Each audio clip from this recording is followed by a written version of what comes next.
Good morning, Facebook. Hello, Facebook. Good morning. Good morning. It is the 30th, Sunday, May 30th, Memorial Day weekend. Weather's not so nice out. I'm getting ready to go for my run in a few minutes here. So I figured I'd get on and go live with you and talk a little more about salmon. If you've been watching in my videos the last couple of days, I've been dedicating this last week to salmon, teaching about eating healthier, teaching about wild salmon versus farm salmon, but just really more exposing the lies about farm salmon. Farm salmon or salmon in general, a lot of doctors tell us to eat salmon. We need those omega fats. It's cold water fish. It's this, So salmon is one of those things that is touted as a health food. A lot of doctors tell you to eat it. Doctors, say this is necessary for heart health.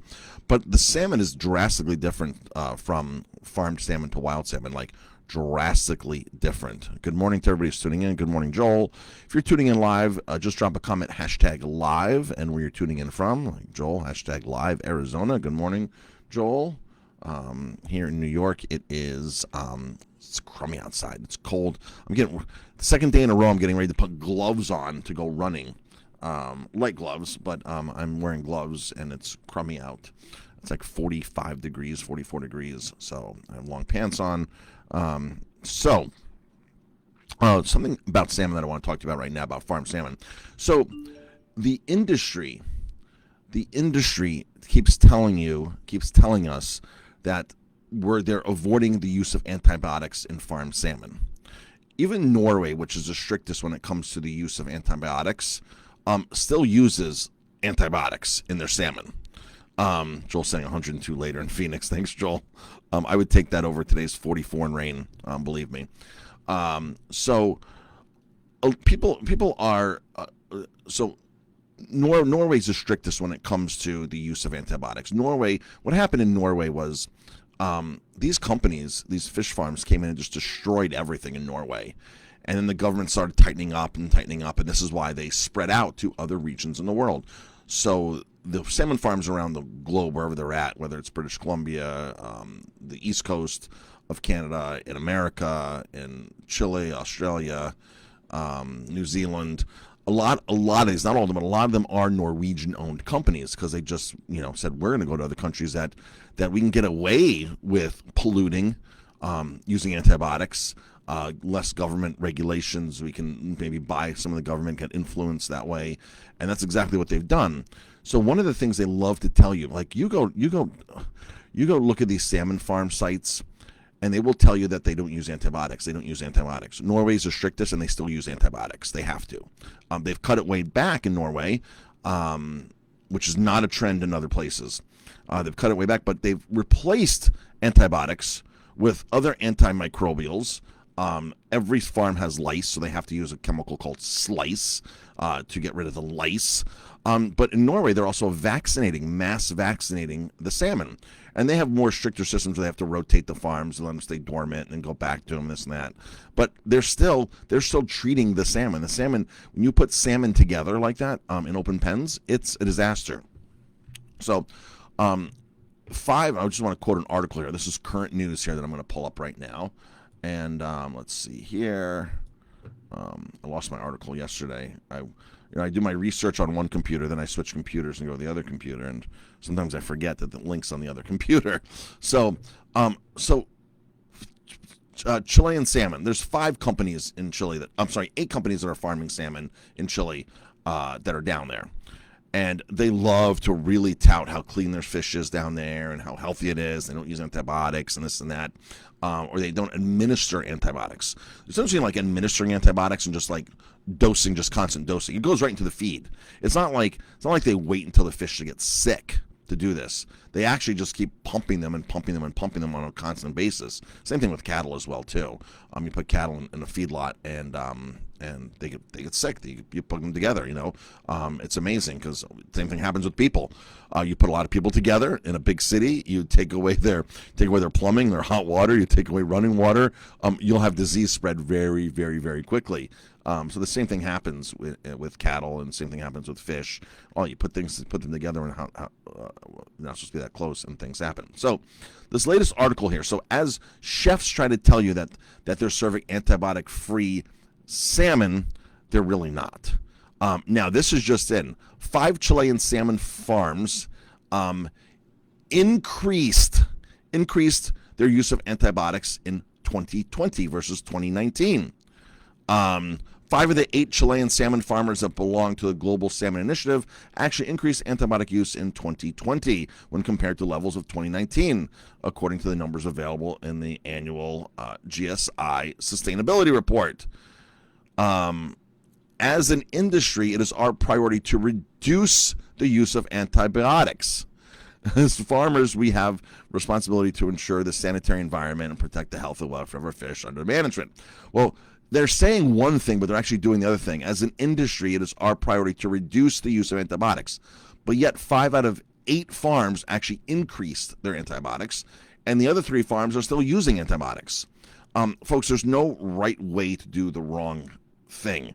Farmed salmon is just one of those things that, it's like walking on broken glass barefoot. You can cut the glass different, you can turn it around, you can polish the glass, but you're still walking on glass barefoot. That's the bottom line.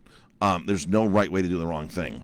So don't let chefs tell you that, this is an organic salmon, this is, organically raised, it's sustainably raised. Those terms are all self-regulated when it comes to the salmon industry, the aquaculture industry. All those are self-regulated terms. They're just saying it themselves. That'd be like me saying, well, we're a green restaurant, and have nobody checking what I'm doing. We decided to get certified green years and years ago to have the credibility. We did it in 2008, I believe, certified green. And we went to the Green Restaurant Association. We said, we want to follow your standards, and we want to be audited. And it's exactly what happens. They come in a couple times a year. They go to our vendors. They pull our invoices. We have to meet certain criteria. We have to prove it. We have to prove a lot for the Green Restaurant Association. Like, they actually talk to the farmer that comes and picks up our compost.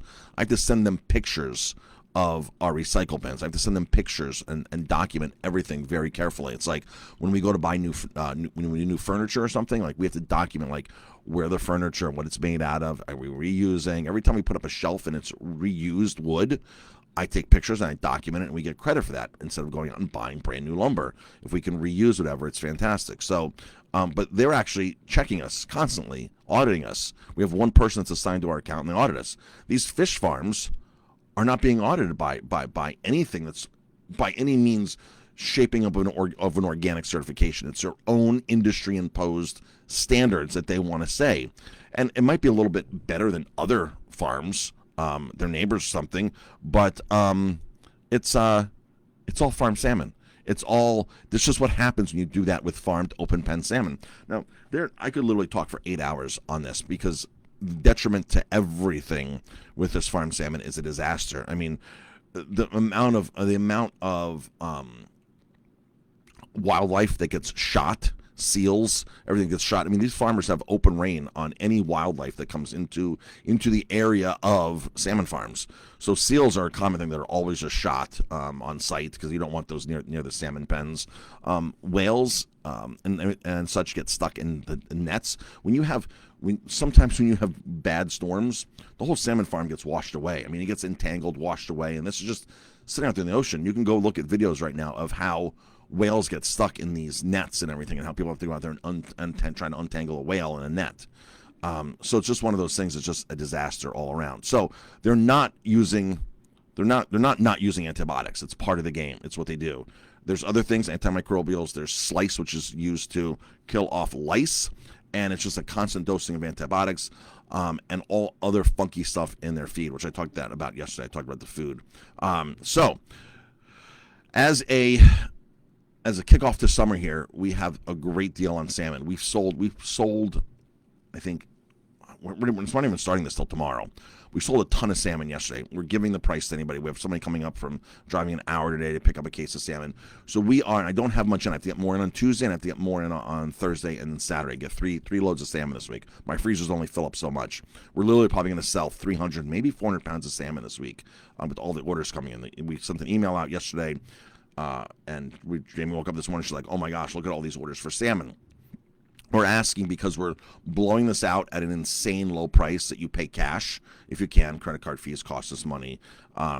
Literally, it's $14.99 a pound. If you went to Restaurant Depot right now, they don't even have it, but they had it last week in Hackensack when I went and I stopped by. They have a wild salmon that's net caught, not line caught.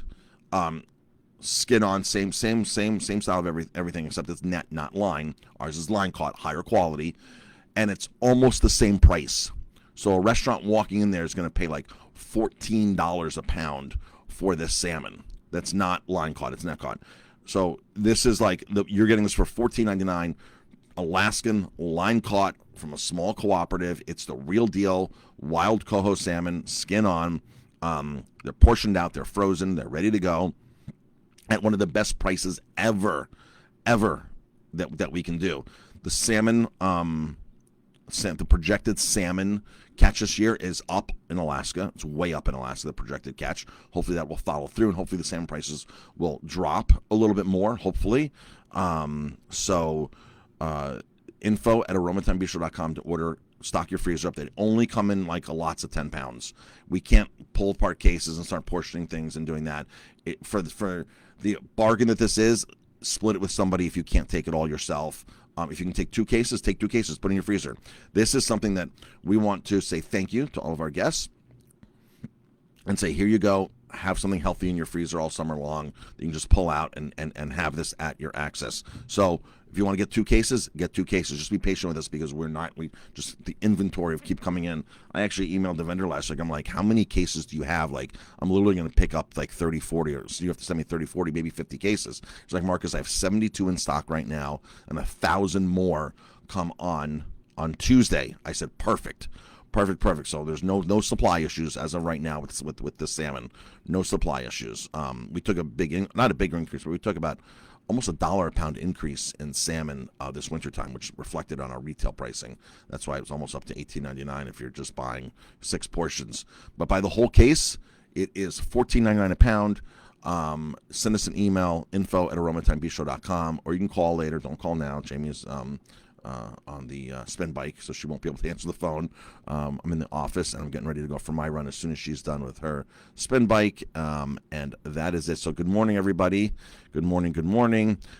Pass these videos on to chefs, on to your friends, on to anybody. Somebody called me yesterday and said, you know what?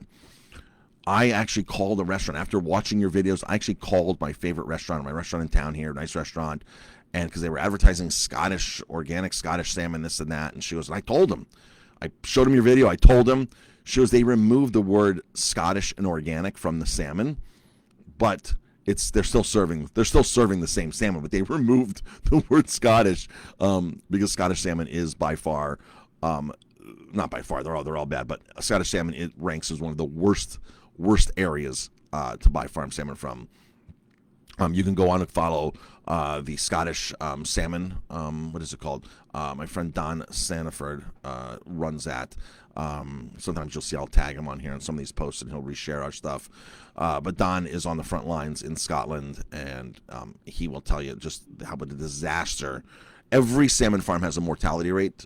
There's a mortality death rate because when you put fish that close together, things are going to happen. In Canada, they worked it out with the government, so the government pays them full price for every fish lost, full retail price. So this is why they just went in and just basically got their way in, lobbied heavily, pretended they were bringing in all these jobs and this and that, and of course the rest of the story is a disaster, especially in British Columbia where the salmon have died, the wild salmon have died off. The natives there who have the water rights, the fishing rights, there's no fish to catch anymore. So they've actually lost a lot of jobs. All this is documented on YouTube, by the way. You can go and watch all these people on the front lines in any of these salmon regions and just see the horrific things that are happening near these salmon farms. I can guarantee you, if you really knew what was going on, you wouldn't be eating farm salmon at all. You'd avoid it. Like you'd be like, that's terrible. If you drove past a beef feedlot and you saw 2 out of every 10 cattle just dead in the field there, you'd be like, what's wrong with that farm? Well, that's what's happening under the ocean in these pens. And then if you see cows with misplaced heads walking sideways there's tons and tons of videos underneath these salmon farms of misaligned heads, deformed fish, crooked fish. I mean, you look at this and you're just like, but a lot of this fish gets used. It like goes to like industrial stuff. I was saying yesterday for the beef processing plant that I was very friendly with in Colorado. Every single thing gets used. Nothing gets wasted. Nothing gets wasted. I'm not quite sure where the mortality fish go because they get put into bins. They get put into these blue bins, these mort bins at the farms, and you can see them when you see these people videoing. You can the mortality bins just sit there all the time, getting ready for dead fish to get put into. And I'm not really sure what happens to the dead fish. If they get destroyed, I don't know if they get rendered down into something, dog food. I don't know, but we hear a lot of people that have dogs that get cancer at very, very, very young ages, like very young ages, and when you think about like what's going into the food of the animal of what our pets, it's horrific. The cancer causing stabilizers in there. Who knows where that food's coming from? Who knows? Imagine all this vaccinated salmon and antibiotic riddled salmon that just all the scraps and stuff that gets put in the cat food. When they say made with salmon on labels of cat food and dog food or whatever pet food, they're not filleting salmon. They're not filleting salmon and taking, look at this nice beautiful salmon fillet. Let's chop it up and put it into Fido's food. That's not what's going into it. It's the bare whatever they can scrape out. It's like the chicken feathers and beaks and stuff that I talked about yesterday that goes into salmon food. They take every single part of that chicken that's not usable. The feathers and stuff, not usable for consumption, for human consumption, and it gets ground up, pulverized, and you better believe it. This is now what they say. Oh, we're feeding it high quality chicken oil, high quality chicken meal and stuff like that. It's ground up feathers. It's ground up. This is what's going into the salmon. This goes into the salmon. Then this goes in. Then the salmon scraps get ground up and put into food. And this goes into your dog food. And then we wonder why our animals are getting sick, just like our population is getting sick. Everything is bioconcentrated and just keeps passing from one person to another, from one species to this species to us, and so on. So it's really a disaster. So eating nutritious, eating healthy, being educated about that stuff is key. So you keep watching, I'll keep educating. Okay, I'm ready to go for my run now. Jamie's off the bike. Good morning to Deb. Hi, Janine. Hi, Lori. Bianca. Linda. Thank you, everybody. Jennifer. Thanks, everybody, for tuning in. We really appreciate it. If you want salmon, 845-647-3000. You can also send an email to info@aromatimebistro.com. They're roughly 10-pound cases. It gets weighed, certified metered scale, $14.99 a pound. The best deal ever. Stock your freezer up. Get 2 cases. Split a case with a friend if you don't have enough. We cannot split cases for that price, just because it's a lot to do all that kind of stuff. So to get the best price possible, it's basically just gets delivered to us, put it in our freezer, and hand it off to you. So for that price. All right, folks, thanks for tuning in. I appreciate it, and we'll talk to you later. Stay warm and dry. Warm and dry. This week, specials. The beef teriyaki, last day for beef teriyaki today, $9.99. It's to go. Today's special is shrimp scampi. Shrimp scampi with organic brown rice and broccoli, $9.99. That's every Sunday special. That is a great deal. 647-3000. So again, everybody stay warm, everybody stay dry, everybody stay safe, and everybody eat healthy. All right, folks, have a great weekend, and we'll talk to you later.